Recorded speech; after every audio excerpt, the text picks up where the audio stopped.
வணக்கம். இன்றைக்கி இட்லி மாவு கம்மியாக தான் இருந்துச்சு. அதனால் ஏற்கனவே நான் அரைச்சி வச்சிருந்த பச்சைப்பயிறு மாவு கொஞ்சம் சேர்த்து பச்சைப்பயிறு தோசை ஊற்றியாச்சு.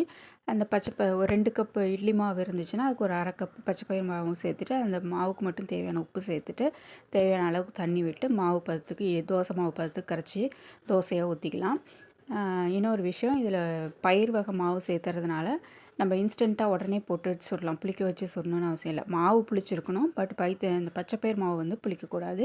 ஊற்றுறப்ப போட்டு ஒரு 1/2 மணி நேரம் வச்சுட்டு கலந்து சுட்டால் போதும். வே சாதாரண ப்ளைன் தோசையாகவும் சுட்டுக்கலாம். இல்லை ஆனியனோ வெஜிடபிள்ஸ் போட்டு வெஜிடபிள் தோசையாகவும் சுட்டு எடுத்து க்கலாம். இது கூட கொஞ்சமாக ஜீரகமோ ஓமமோ பெருங்காயமோ போட்டுக்கலாம். ஏன்னா பயிர் வகை மாவு சேர்த்துறோம் இல்லையா, வயிறுக்கு எதுவும் தொந்தரவு பண்ணாமல் இருக்கும். நான் பெருங்காயம் சேர்த்துக்கிட்டேன். இதுக்கு சைட் டிஷ் எந்த சட்னி சாம்பார் வேணாலும் சேர்த்துக்கலாம். இன்றைக்கி நான் வந்து சர்க்கரையும் நெய்யும் சேர்த்து சாப்பிட்ருக்கேன். எனக்கு இந்த சைட் டிஷ் ரொம்ப பிடிக்கும். உங்களுக்கு பிடிக்குமான்னு கமெண்ட்டில் சொல்லுங்கள். தேங்க்யூ.